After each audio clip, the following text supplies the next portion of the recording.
Welcome to day 2 of Self-Love Affirmations. Today has been a very productive day for me. It was also a day filled with lots of discussions surrounding social topics which impact our community um, in ways that I don't think a lot of people are considering, but that's for another topic for discussion. Today, on day 2 of Self Love Affirmations, where we're now doing both a self love affirmation to end out our evening and a journal prompt. And we're doing it in the evening now versus doing it in the morning, where I would do it in the morning. Because I realize a lot of times as moms who are navigating parental estrangement, we are pretty busy through the day. And so our days, although, we may have a good start, maybe not, but our days are pretty much filled with busy work, right? Keeping ourselves busy. And so I thought about it and I said, well, you know what? I want to try something different, to give us some relief at the end of the day, where sometimes as mothers we find it difficult to cut off our brains and our hearts and our emotional minds. And so I wanted to try doing affirmations this year in the evening and a journal prompt at the end of the evening, and also a bit of a story time. Story time will be either personal experience for me, or I'll be reading excerpts from certain books that I'm doing research on to help me to be a better steward of my own well-being. And I try to find ways to put it where it can apply to anyone. I came to understand, and I'll just do this little quick one before we get started, but I came to understand how important it was to embrace that we are constantly evolving. And depending on the amount of information that we get, new information that we get, we can be headed in one direction and find out, oh, wait a minute, that's something new. I want to try that. That seems like that would better help me. And especially if we're struggling in certain areas of our self-growth. And so I just wanted to share that with you, that sometimes we forget to embrace the fact that we have the freedom and the flexibility to grow and evolve with each new exposure to new knowledge. And I just want to give that gift to you on this journey because it's very difficult. Nobody prepared me for the amount of growing pains you experience on this journey. And a lot of it is personal growth, but a lot of it is also the anger that's natural, of why couldn't I have gotten this when I needed it, right? Or why couldn't the generation before me have did this work so I don't have so much work to do? So with that, I'll begin with our self-love affirmation for today, February 2nd, 2022. And it says, I am releasing self-doubt. I am replacing self-doubt with renewed confidence in the work I am doing on myself. Again, I am releasing self-doubt. I am replacing self-doubt with renewed confidence in the work that I'm doing on myself. The amount of self-doubt, I think, is a topic that a lot of times people don't want to discuss, right? This is the sound bowl I'm going to get to in just a moment. We're taught to be confident. We're taught to not show weakness. That's how we survive out in this world. that's quote unquote dog eat dog world, right? And so there's not a lot of room for, a lack of confidence. There's not a lot of room for doubt, self-doubt. And even if it's there, we have to push forward, and especially those of us within the workplace, right? Needing to keep our jobs in order to support our families. And so there's not a lot of room or rave environments, especially at a time where lots of other social factors play a part, especially in the workplace. So all of that confounded with what you may be experiencing as you're trying to grow through this process of parental estrangement. And it's very difficult.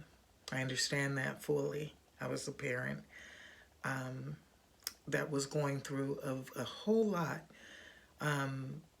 with navigating a space that I knew nothing about. I had no idea what it meant. I felt like my whole world as I knew it had come to a tragic end, and I was living in someone else's nightmare. And so that's why it's important for me to do this work, because I don't think enough of us, when we go through very difficult times in our lives and we break through and we come out on the other side, sometimes there's a silent victory. We're able to celebrate that, okay, I thought that would kill me, but I got through that. For me, I'm a people person. I love people. I especially love people who are, struggling and looking for a way out and trying to figure it out and doing the work, even when they're afraid or when they're scared. And so if I can just, help one mother, one matriarch, to find her way back to herself, to carve out a new identity for herself, then to me, that's well worth it. Okay? So as I shared yesterday, the sound bowl we are doing, and then after the sound bowl, I give the journal prompt. And then after the journal prompt, I normally share either a personal story time, or I'll be sharing from a short excerpt from a book that I'm either researching or found information about. Okay, so this is what the sound bowl sounds like.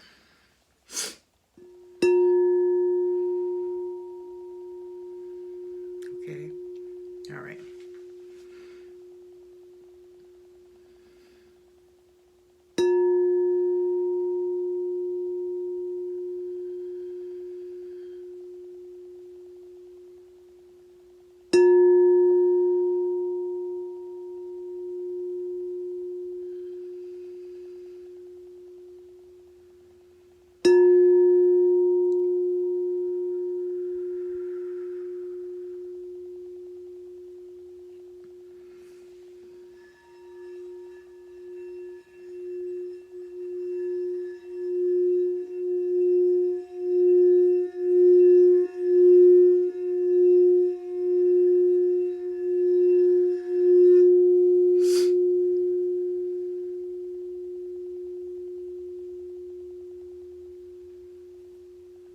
There's just something about the sound bowl that does something for, I'm not sure if it's for everyone, but for me, it it really helps me to relax. I can sit there at night and play it for a while until I just really feel all the tension in my neck and back and shoulders. And I'm a person who carries my tension, especially emotional tension. I carry it in my neck, my shoulders, and my back. And I didn't know that's what all my years of just pain, that it just never seemed I could get, even working out, any of that wouldn't help. And I realized after lots of studying, and I can't think of the name of what I know what it's called. I just can't think of it right now. But it's where our body holds on to emotional pain, emotional trauma, and it stores in our body. So you find people who get to a place where they're able to heal and able to live with their trauma in spite of their trauma and learn to build new and better coping skills in order to process it, to work through it, and to build better behavior patterns. They start to notice the release of the muscle in the body. You can start paying attention to yourself if you feel, I know for me, I can feel it in my shoulders. They draw up towards my ears when I'm most stressed and I'm most dealing with intrusive thoughts like, why couldn't I have this as a parent, or why couldn't I have that as a woman, and why couldn't I have known this, or being triggered, as someone who lives with PTSD. That was something I had to learn to be able to cue into my own body and to know what that felt like when I was reaching that period where my body's tensing up because I'm thinking about things subconsciously that I'm trying not to think about. And so I'll talk about that more as we get further down into the campaign. And I'm going to bring on some people who can help us, who can actually explain that. And that's their life work.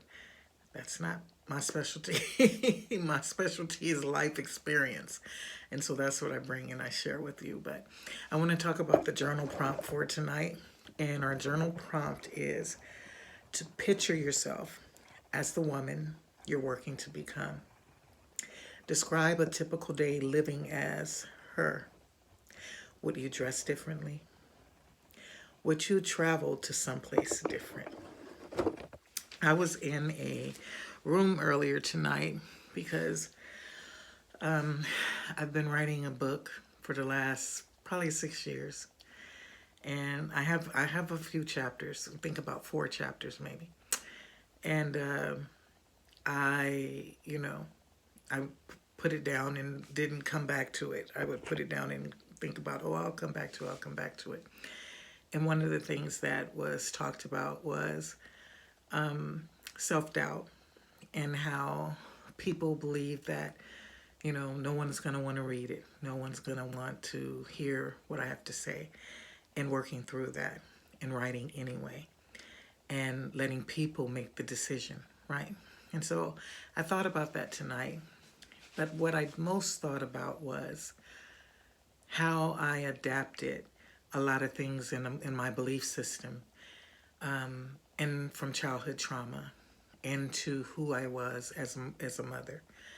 And this is going to seem so far-fetched, but one of the things that I had to learn to give to myself as permission was the fact that I had bought into the male patriarchal system to the point that being the mother of 3 boys at the time, I actually have 5 children, 3 boys and 2 girls, but being a mother of boys at the time, I took on the persona of both parents, and in that, a lot of who I was had to change.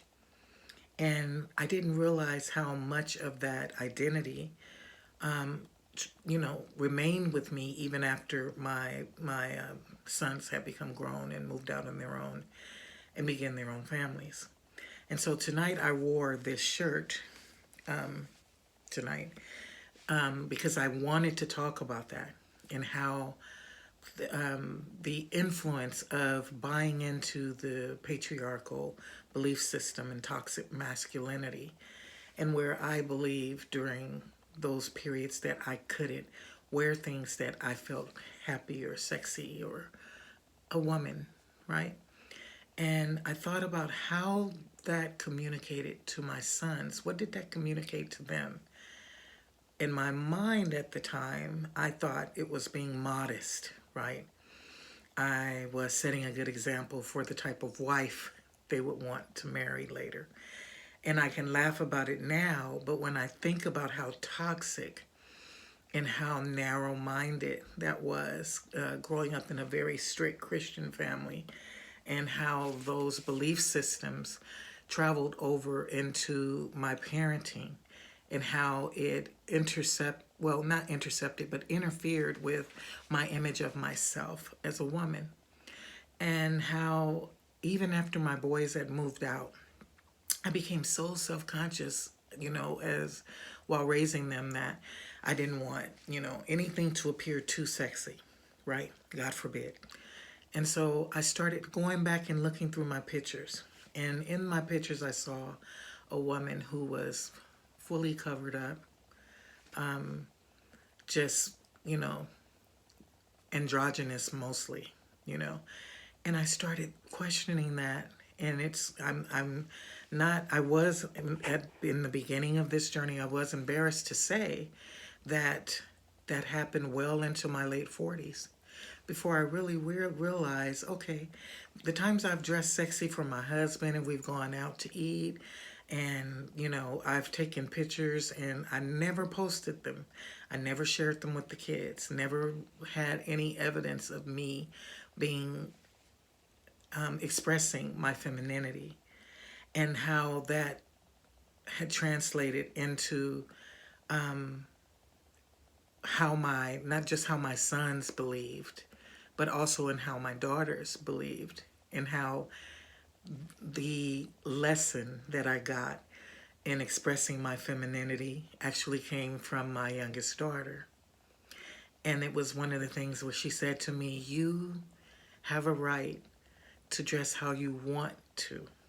And I'm thinking, here I am, a woman who's been, in corporate America. I've worked and had, really prominent positions, and I'm, a mother and a grandmother, and I had to have someone remind me that I needed permission.